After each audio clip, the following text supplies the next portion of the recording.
शं वरुणः शन्नो भवत्वर्यमा शन्न इन्द्रो बृहस्पतिः शन्नो विष्णुरुक्रमः ॐ शान्ति शान्ति शान्तिः।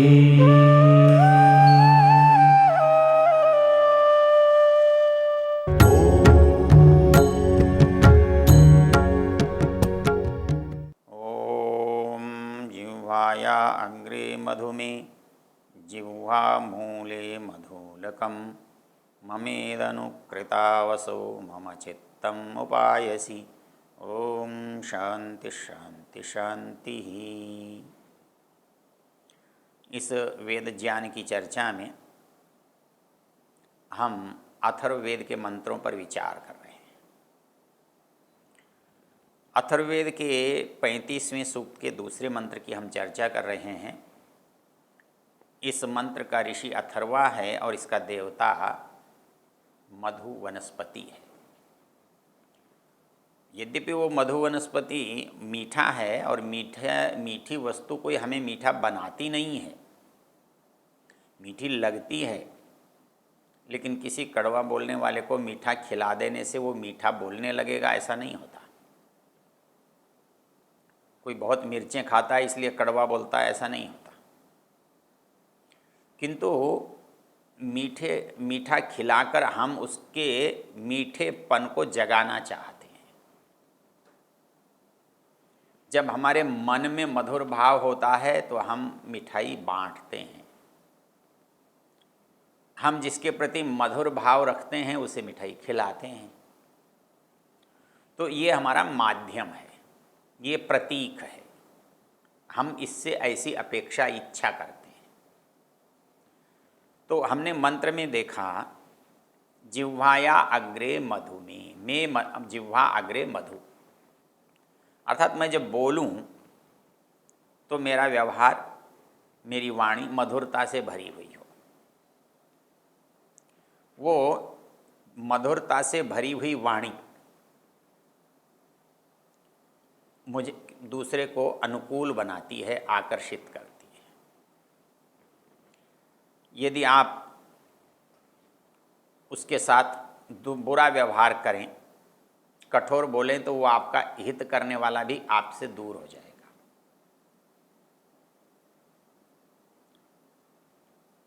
लखनऊ का संतरा बेचने वाला यदि आप उसे तू कहेंगे तो वो आपको संतरे देगा ही नहीं। वो आपकी अपेक्षा नहीं करता, वो आपसे अधिक सम्मान की चाह नहीं रखता, लेकिन वो उसे आपसे निम्नता की इच्छा नहीं करता।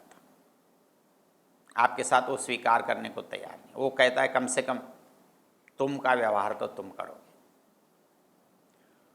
तो ये मनुष्य के मन पर हमारी वाणी का एक प्रभाव पड़ता है। बहुत सारे प्रकार हैं हमारी वाणी के प्रभाव के। हमारा शब्द है, शब्द के साथ हमारी ध्वनि क्या है। शब्द तो बहुत मीठा है लेकिन ध्वनि खराब है।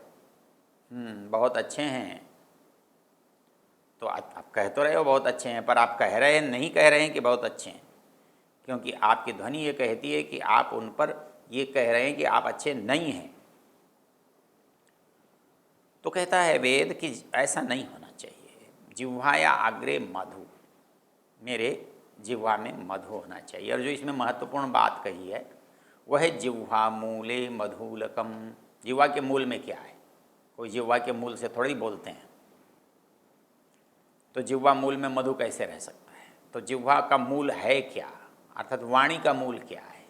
वाणी का मूल मन है।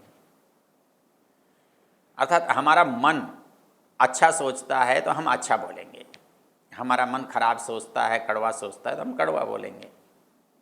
तो इसलिए हमारा मन कैसा होना चाहिए, इस पर एक पीछे एक संदर्भ हमने आपसे प्रस्तुत किया था। जो अच्छे लोग हैं, जो बुरे लोग हैं, उनकी पहचान क्या? वेद कह रहा है जिह्वाया अग्रे मधु, जिह्वा मूले मधुलकम और मम चित्तम उपायसी ममेदनु कृतावसो।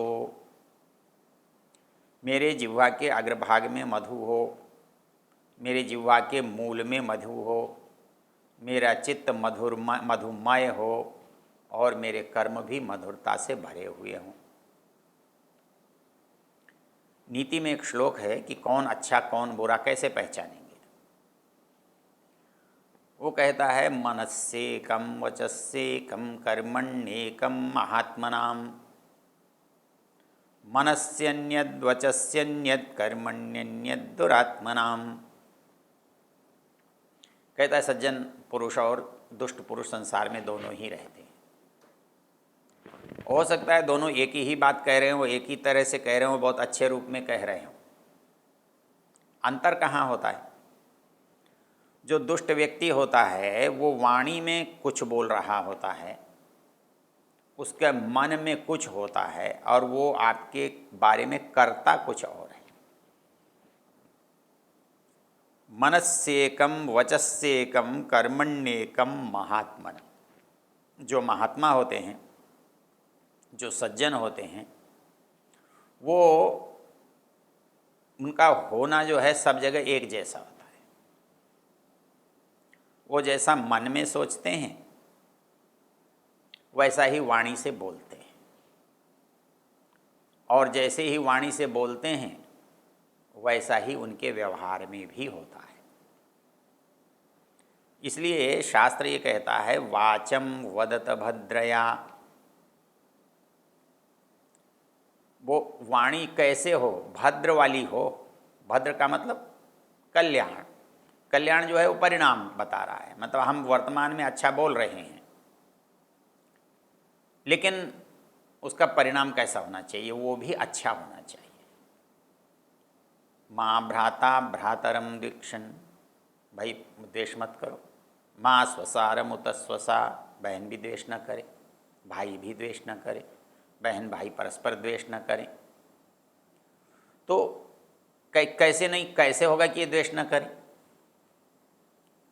माँ भ्राता भ्रातरम द्विक्षण, माँ स्वसारम उत स्वसा, सब सम्यंच सव्रता भूत्वा। भाई काम एक जैसा करो, एक जैसे रहो, एक जैसे विचार रखो। और वाचम वदत भद्रया, वाणी को ऐसे बोलो जिससे कल्याण होता हो, भला होता हो, भली लगती हो। भला होना भी जरूरी है और उसका भला लगना भी जरूरी है। इसलिए हम किसी से यदि सहज रहना चाहते हैं, सामान्य रहना चाहते हैं, किसी से दुर्व्यवहार से बचना चाहते हैं, किसी के मन में दुष्ट भाव से अपने को परे रखना चाहते हैं, तो मुझे अपना व्यवहार जो है मन में भी उसके प्रति सद्भाव रखना होगा, उसके प्रति सद्विचार रखने होंगे, मधुरता की बात कहनी होगी। तो जिह्वा या अग्रे मधुमी जिह्वा मूले मधुलकम। वो जो मेरा मन है उसमें भी सद्भाव ही होना चाहिए। यदि मन में दुर्भाव होगा तो पहले तो बहुत छिपाने पर छिपता नहीं, और छिपा ही लिया तो कभी न कभी प्रकट होगा, चाहे कार्य से हो चाहे वाणी से हो, तो वो मुझे कभी लाभ नहीं दे सकता। और इसका सबसे बड़ा जो दुष्परिणाम होता है वो मुझ पर होता है, क्योंकि जैसा मेरे मन में विचार होता है, मेरे शरीर का सब कुछ वैसा ही होता है। चाहे वो रक्त संचार हो, चाहे मस्तिष्क की तरंगें हों, चाहे मांसपेशियों की क्रियाएं हों, चाहे रक्त का संचलन हो, वो सब कुछ मेरे मन पर निर्भर करता है। मन में जो बात जैसी आई वैसी ही सारे शरीर में लगती है। मन में क्रोध का भाव आते ही एड़ी से चोटी तक सब कुछ क्रोध को बताने वाला होता है। और मन में यदि सद्भाव, स्नेह, उदारता का भाव आए तो शरीर का हर रोग उस उदारता के भाव से परिपूर्ण होता है।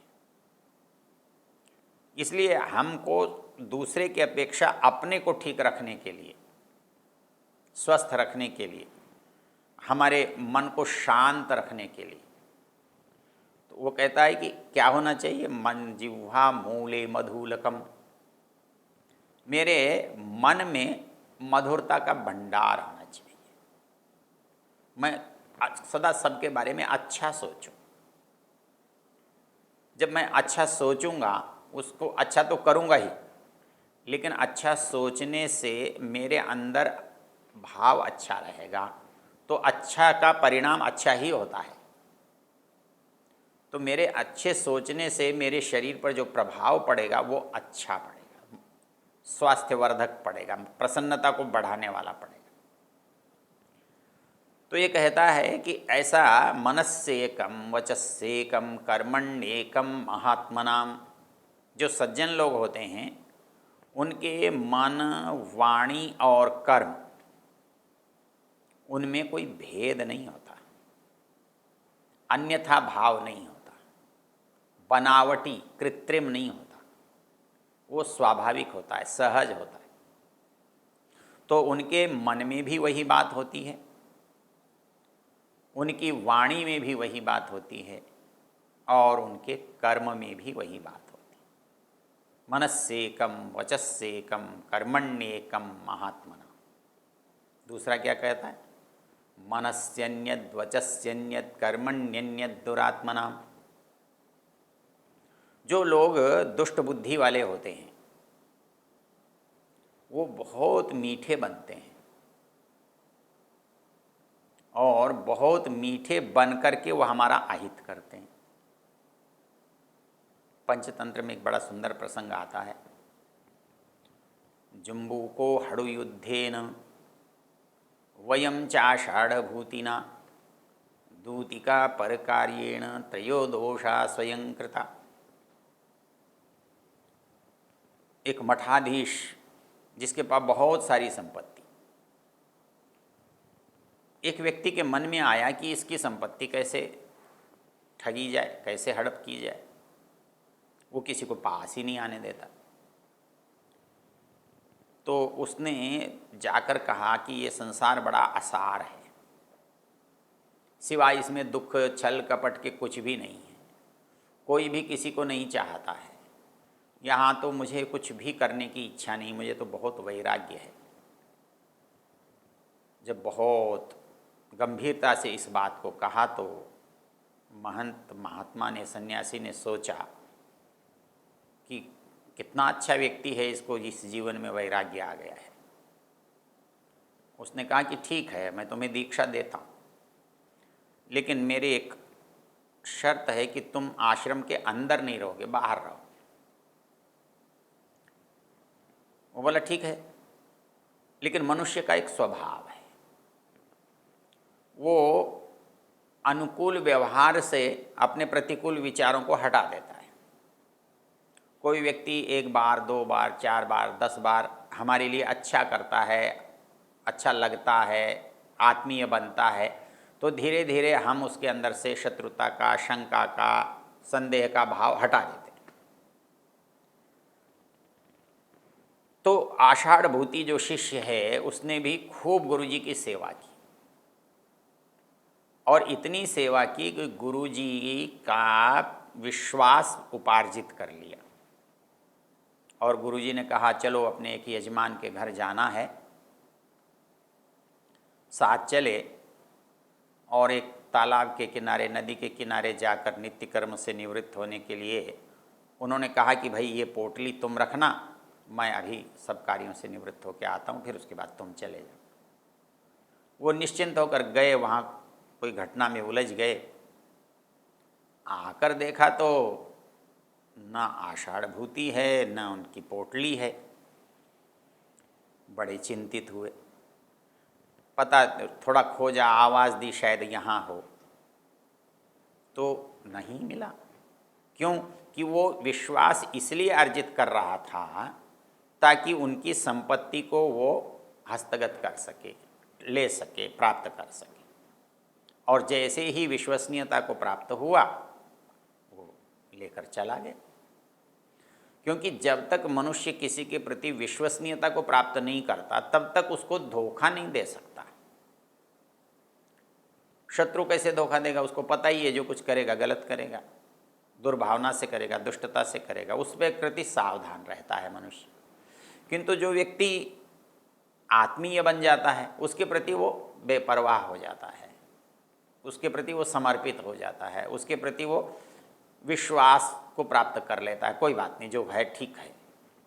परिणाम विश्वास का घात हो ही तब सकता है जब कहीं पर विश्वास हो, जब किसी ने किसी पर विश्वास किया हो तो विश्वसनीयता की हानि होती है। जब विश्वास किया ही नहीं गया तो हानि होने की संभावना नहीं होती।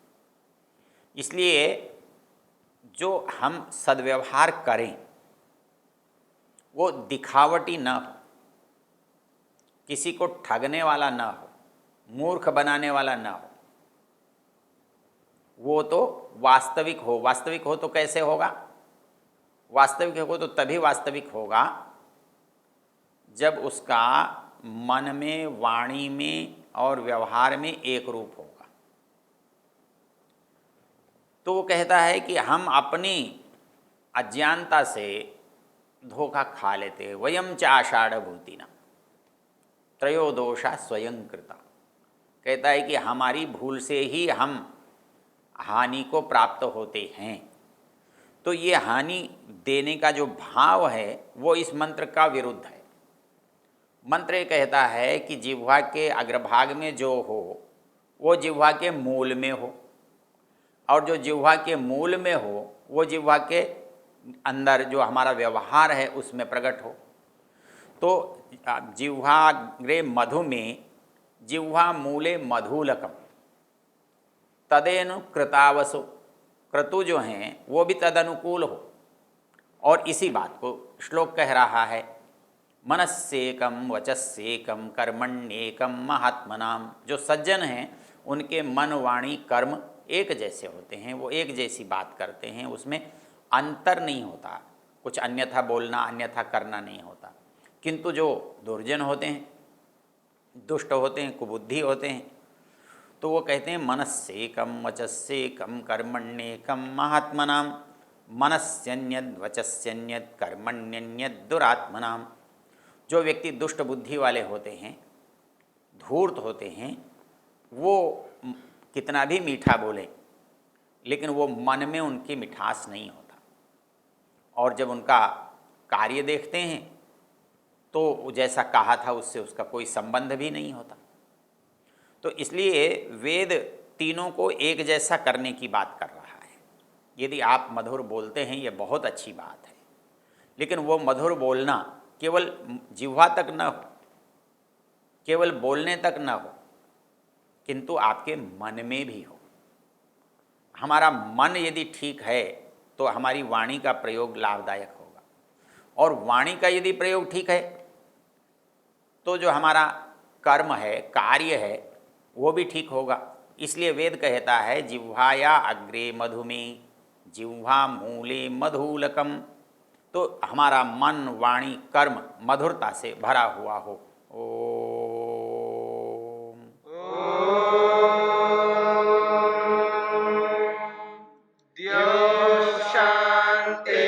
शांतिरंतरिक्षं शांतिर्पृथिवी शांतिरापः शांतिरोषधयः शांतिः वनस्पतयः शांतिर्विश्वे देवा शांतिर्ब्रह्म शांति सर्वं शांति शांतिरेव शांति क्षमा शांतिरेधि। ओम शांति शांति शांति।